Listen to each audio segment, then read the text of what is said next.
pipe came through the roof right here before we did the took the shingles off. It came out right here.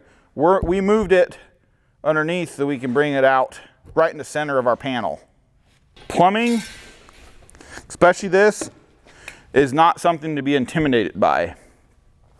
If you have a piece, when you're getting your roof deck tore off, shingles, whatever you have on there, and you're getting everything prepped, and you're laying out where your panels go, try and find out where all your plumbing penetrations are, because if one of these fall right on the rib, you can get all this moved from just cutting up a small section in between your trusses and reaching down below, having a few elbows with you, cutting your pipe, moving it over where you need to, and then coming back up a different location. It's really not hard. You just need a little bit of glue, Sawzall, and it can be done pretty quickly.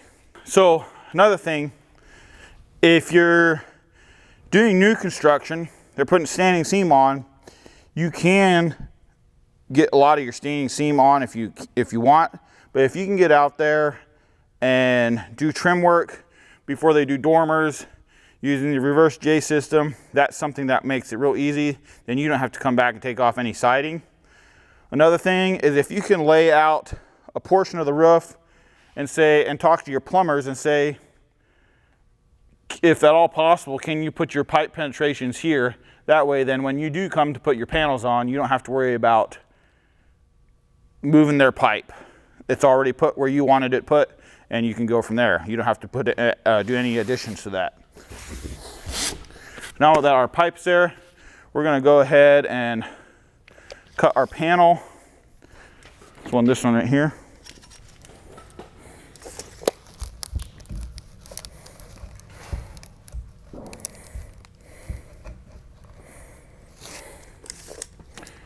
We can get our panel cut to go around this pipe.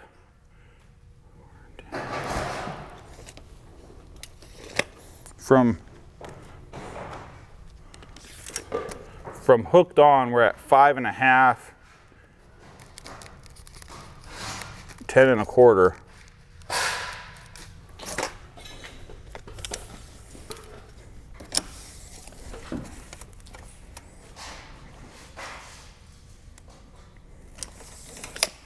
Nearly 7 1/4.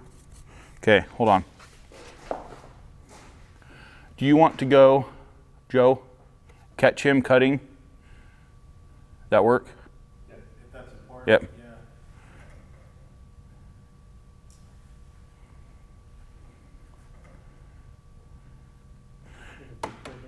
Huh? You have a big drill bit? There's one on the table over there. So you got someone down on the floor doing your cutting, someone up on the roof giving measurements. 43 1/4. So you're going to come from your panel here over from the bottom up. Get those measurements. You don't have to have it tight. You can have a gap around there, and then I'll show you your pipe boot will come in and seal all that off. Okay. 37 1/4, 43 1/4. Is that? Yes. Oh, hooked on, 5.5, 10 1/4.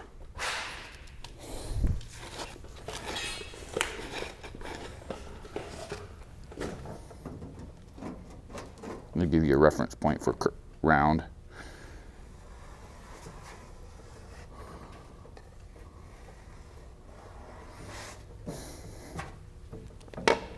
So, if you don't have a drill bit, you can take your snips, and you have the point on your snips that you can take, and you just take it and punch it through there and then work your way around.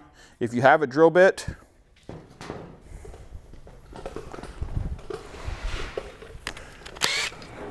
that usually works the best to start a few holes.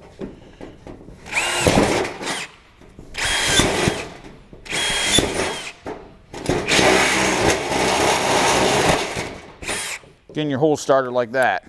Then you got a spot where you can go. So on this upper side here, we're going to make our flap. So we're gonna have like a little flat spot up here, and we're gonna take our flap and make it bend up like that, just to give it some added, if any condensation happens to build up here, and all the way around this here side, we'll have a little flat build up. That way, if any condensation wants to come in here, it'll work its way downhill. It's about right there, stop. And then just cut over and then give it yourself space and do slots. Give myself some stuff to bend.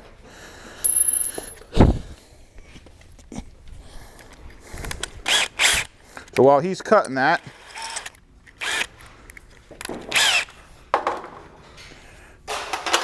we're gonna work on our panel here where we're working in the valley. We're gonna go ahead and get this panel prepped so we can start. As soon as that panel's on, we can get our valley panel in here.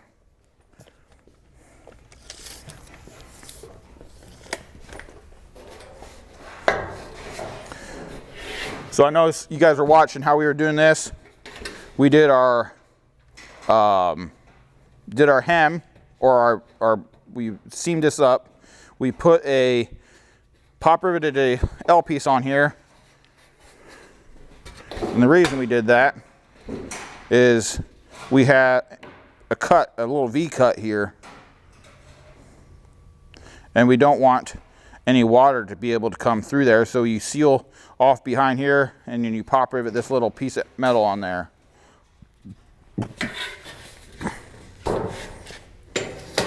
So how do you know what size to make this? I like to make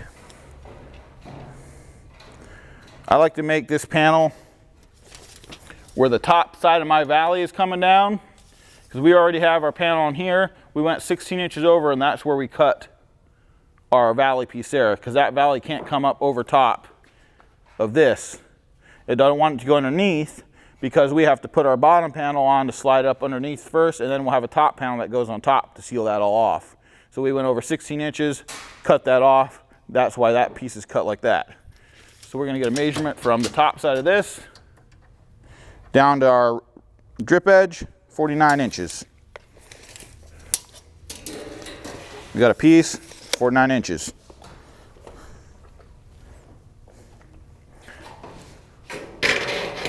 So, how do you cut around everything around in here?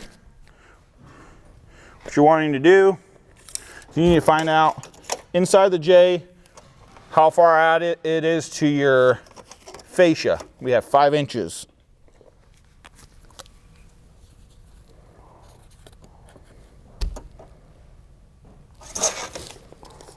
So we got 5 inches of that. So we want our actual piece of metal to stay inside of that. So we want to go, when we come up top there, we want it just to go over a little bit. So we're at 5 inches, and we're going to go down to 3 inches. You done with that?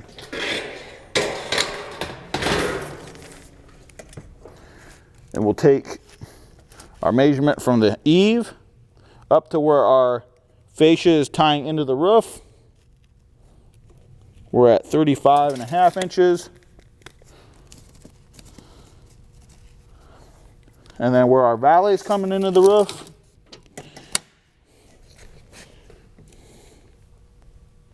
we're at 42 inches. Then you got your measurement up top. And we'll transfer all these measurements to our panel.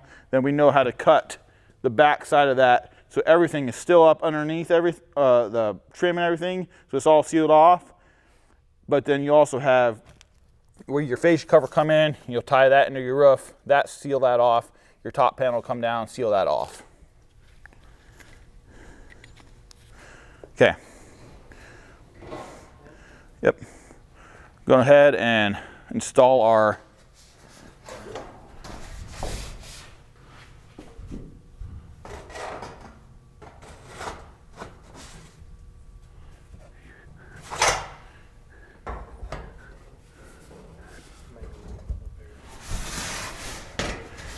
So I need this actually to be bent just a touch more, and this has to be up to here.